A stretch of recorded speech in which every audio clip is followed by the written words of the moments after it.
You ask Tiger to solve. This deals with linear equations with one unknown.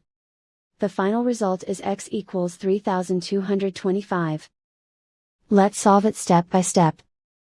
Simplify the expression. Expand the parentheses. Simplify the arithmetic. Group all constants on the right side of the equation. Add 22 to both sides. Simplify the arithmetic.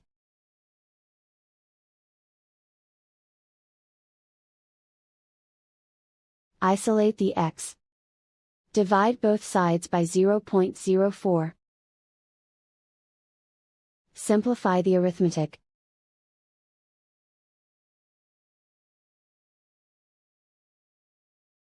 And so the final result is x equals 3225.